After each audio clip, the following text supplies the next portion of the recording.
It's such a weird time to follow Tesla right now. They just reported their second quarter earnings. The markets didn't like it. Right now, the stock is down over 10%. It was down by as much as 12, 13% this morning. And as somebody that follows this space very closely, I'm a Tesla investor myself. I've followed this story for about 12 years. This time is very unique because there's some legitimate concerns that people have about the business in the, let's say, short to medium term, especially around the auto business. But the company is also working on arguably its most ambitious projects ever. And they're doing so from a position of financial strength, in a position where they have the money to execute against these goals.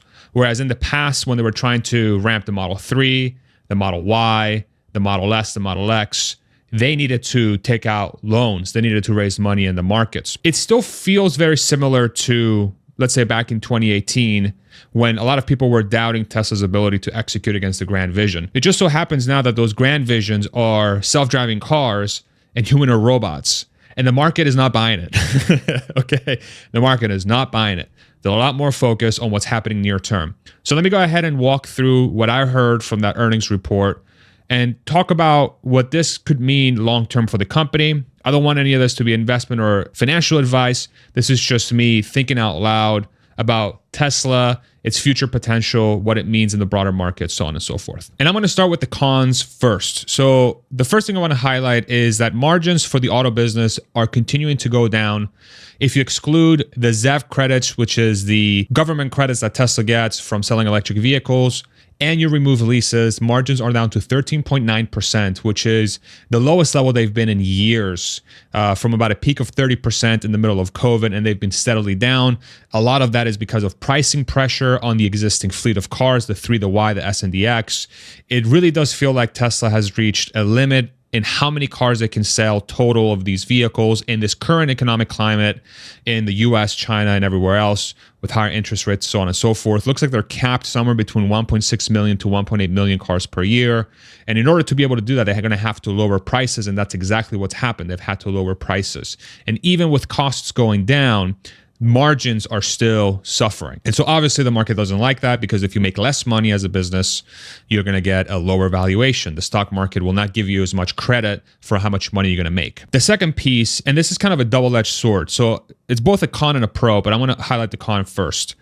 The profitability of the companies is beginning to be even more dependent on those regulatory credits. So in this quarter, in the second quarter, the amount of credits that Tesla was able to sell to other automakers for these regulatory credits for selling electric vehicles was over $800 million, which is by far the largest amount, by as much as double than the previous amounts they've done. And so if you look at the total profitability of the company for the quarter and compare it to that number, over half of the profitability came from those credits, okay? And a lot of people don't like that, because they're like, hey, so if these goes away, like let's say Trump becomes president as an example, and he wipes out the IRA and these credits for electric vehicles, based on some of the rhetoric he's saying potentially, is this going to impact Tesla's profitability? And even on the call itself, Elon Musk said, absolutely, in the short term to medium term, there will be an impact. But he did say long term, it would actually be a benefit. And that's kind of what I want to talk about on the pro side for that. So just hold for that. Next is that there's no growth to be seen for the next 4 quarters. Tesla is going to launch, they say they're going to launch their new vehicle platform, or the new vehicles that are more affordable, in the first half of 2025. If we take Elon Musk at his word when it comes to timelines, that probably means at the earliest June 30th, 2025, and potentially well into the 3rd or 4th quarter of next year. And so between now and then, Tesla is going to be in this situation where they're going to have to continue to sell Model 3s and Ys and S's and X's and Cybertrucks to try and keep the business rolling from an auto perspective. And unless they can figure out a way to create more demand for these vehicles to bring up prices, which we will talk about on the pro side, they're going to be continuing to lose more margin, most likely, unless interest rates go down in the United States specifically, or across the world, unless the economy gets a little bit stronger so that they can support higher prices, or unless more people are willing to buy electric vehicles than gas cars in, say, the near term. And the fourth one, which is one that I'm bummed about, is the full self-driving uptake is dubious in this quarterly report. The reason why I highlight that is in the last few months, Tesla came out with a free trial for full self-driving, which essentially allows somebody to download the full self-driving FSD suite in their Tesla, and they can use it to drive around. And Tesla was trying to use it as a way for more people to take that on, for more people to download it. When people pay that $99 a month to get it, that money is going to be 100% margin. Basically, Tesla makes 100% on that revenue, over $1,200 a year. And one of the reports that was coming out was that, hey, a lot of people are signing up for this and it's going to look good. It's going to look good for Tesla. In the earnings report, Tesla was like, hey, we need to do a better job of making sure more people try this so that long term, it's obvious that the company is going to make a lot of money from people taking this on. But they didn't really show those numbers this past quarter, which probably means that the uptick is not nearly as good as somebody like me would have hoped, which means that even though the software is super impressive and I use it every day and I find a lot of use for it, the masses are still not sold on the capability of full self-driving, which means that there needs to be continued improvements of the software for this to actually make a material difference for Tesla's ability to, let's say, make money on self-driving technology. And this is where I want to focus on the pros, because it's really going to show just how big of a difference there is between how, let's say, long-term investors and people that are a fan of the technology are viewing this company and how the market, Wall Street, and let's say traders and short-term investors are looking at the company based on what it can do for them now and based on what they're guiding. So let me outline what the pros are. And I think you'll see a very stark difference in what the cons and the pros look like, and how one is focused on the short term and the other one's focused on the long term. And real quick, for my podcasts, they're now available on your favorite podcasting app. And I've also started a Clips channel at Farzad Clips. I'll leave a link for that in the comment section below, where there will be short form edits of my long form conversations, because I know a lot of you don't have the time to listen to the whole thing. And so now the Clips channel is available to you, and that will be updated daily. So on the topic of full self-driving, Tesla just released version 12.5, which is their latest iteration of that software.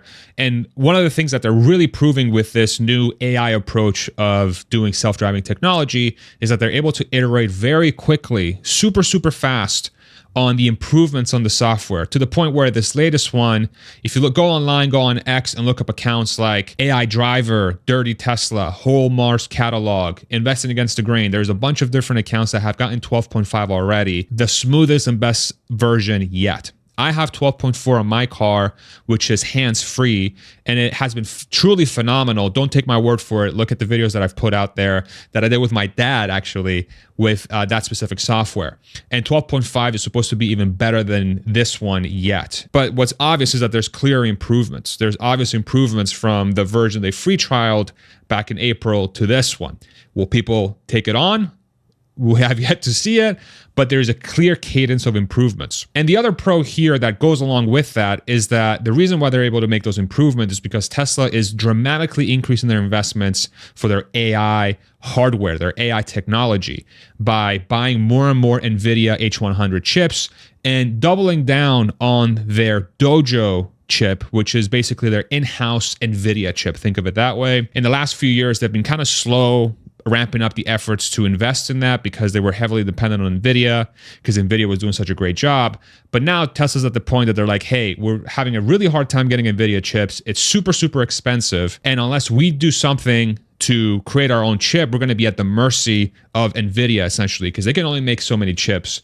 And they have every right to call the shots on pricing because there's so much demand for this AI stuff. You know, I'm sure you've heard of it from 1,000 different companies. AI is like the huge thing now. And so what that means is that Tesla is doing everything it can to improve its AI capability, its ability to ramp up its FSD efforts, and make it so good that regulators will approve self-driving technology in almost all jurisdictions that it tries to operate in. It basically secures its long-term goal of doing self-driving technology, and also the humanoid robot, which is this robot that's going to replace human labor or enhance it or whatever you want to call it. The best way to think about it, which Elon Musk mentioned on the earnings call, which I've never really thought of before, it's such a cool way of thinking about it, or dystopian, is that it's backwards compatible with humans, which basically means that if you're a person, theoretically, you can also use a human or robot to do whatever that physical task you're going to do, like cleaning, laundry, mowing the lawn, changing a diaper, whatever you can think of, washing dishes,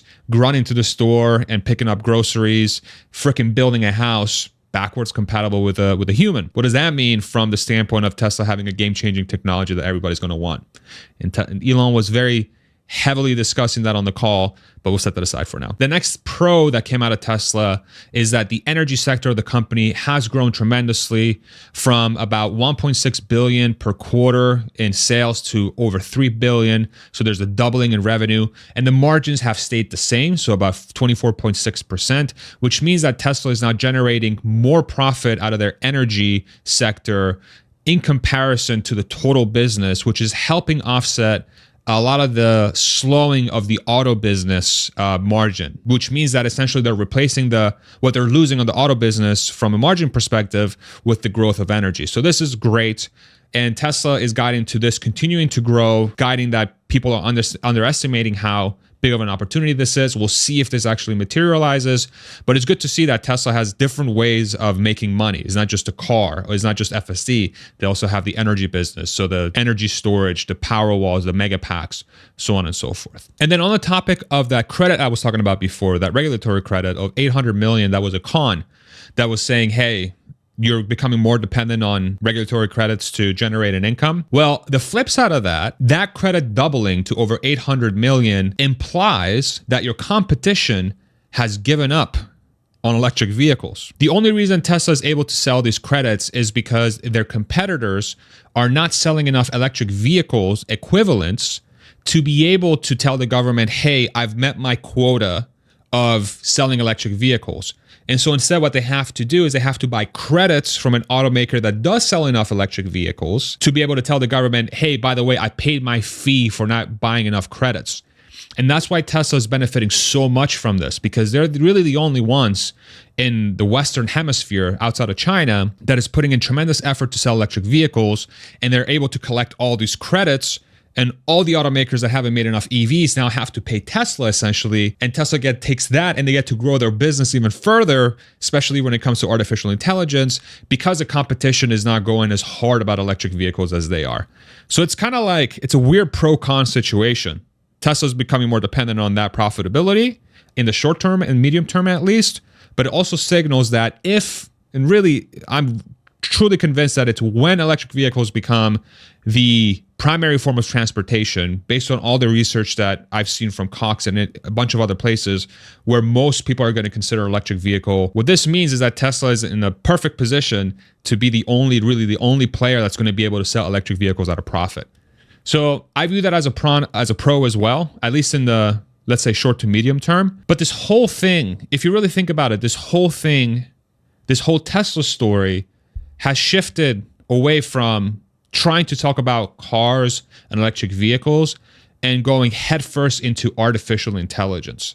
And this is where Elon Musk and Tesla have tried to shift the rhetoric. If you sort of listen to how they're talking about the company, even on Elon's recent interview with Jordan Peterson on the Jordan Peterson podcast that he live streamed on X, the statement that was used to describe Tesla is that it's an AI company disguised as a car company. And this is something that people that follow the company closely have been saying many times, something I've said on this channel as well. But you can see that the company is going headfirst into this.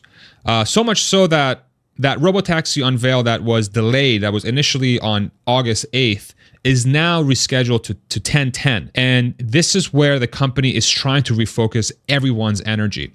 So if you think about what I just talked about, the pros and the cons that have happened, you can see that the cons are very much short-term, medium-term focused. And the pros are much more about, but check out the future, check out the things that we're working on, you know?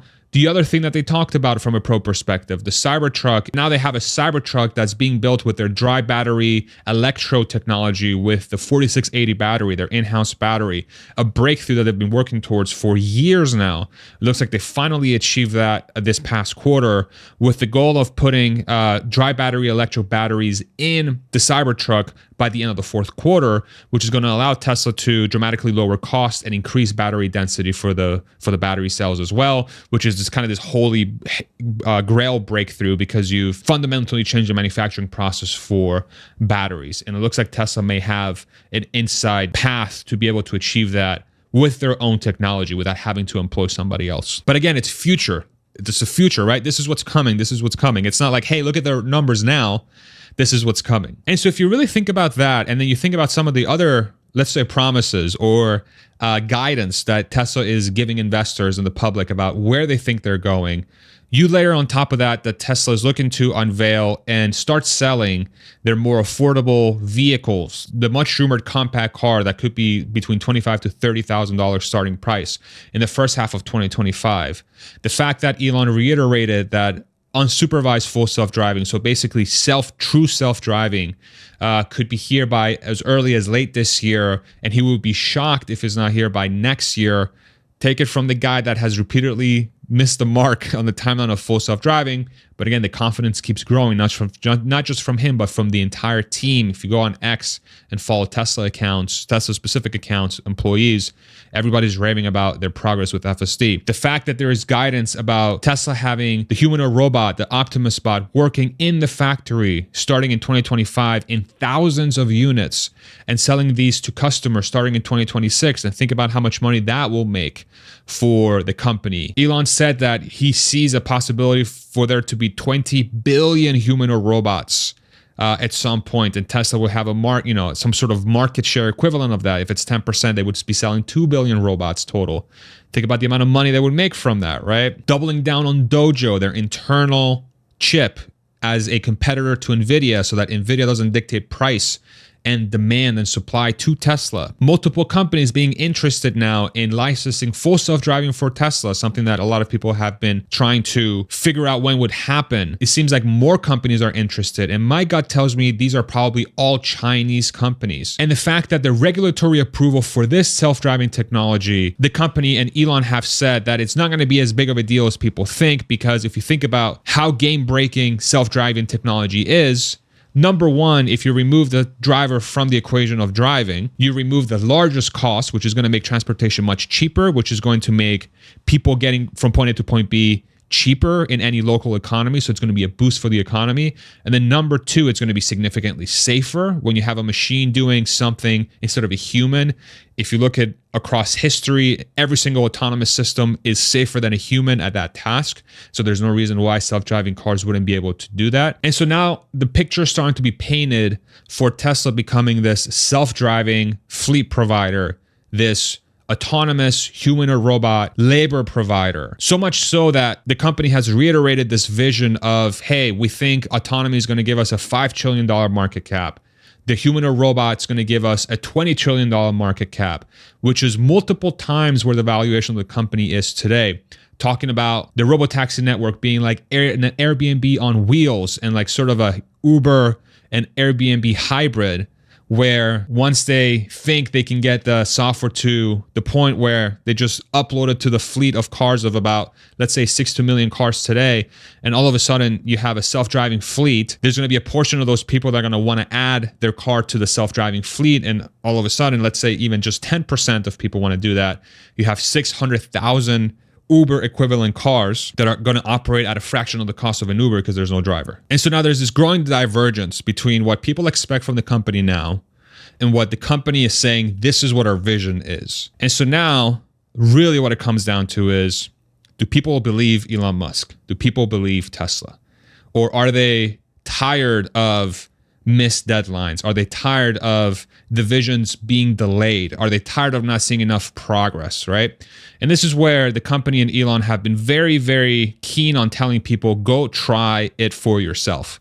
Go get a Tesla and get in the car with full self-driving and just try it and see how it performs, especially with the latest versions with 12.5, so on and so forth. And so that's what it comes down to. If Tesla can execute on the self-driving technology, if Tesla can execute on the human or robot, and they can truly come out with a fleet of self-driving cars that's basically like an Uber, but it's at a fraction of the cost, it's much safer, it's much more luxurious because you have privacy, you're in a car with heated and cool seats, you have air conditioning at your liking, you have a screen in there you can entertain yourself with, you have a 6 sound system, right? If they can execute that and they can execute a general human or robot that can do all physical labor for you, I mean, it's obvious. It's obvious, not financial investment advice, but if a company can do that, not even Tesla, any company can do that, it's obvious that that company is going to be the most valuable company in the world. It's obvious. The solutions are too valuable. The things that they're trying to fix for are too valuable. You can't just set it aside and be like, no, it's not worth that much. Of course it's worth that much. It's just a question of if they can achieve it. And the company's rhetoric is getting more confident. From what I'm hearing, the short-term and medium-term is becoming weaker until they can fulfill those visions, right? And so now this is where we are. We're in this sort of divergence of like, it's getting worse now, but you're telling me it's going to get way better soon, right? And so now it's up to the individual to decide. It's up to the individual to decide. So I hope this was helpful. If you enjoyed this content, like and subscribe. If you want to support the channel, links in the description below. Thank you so much for watching. I hope this was informative and valuable, and we'll see you on the next one. Take it easy, everybody. Bye-bye.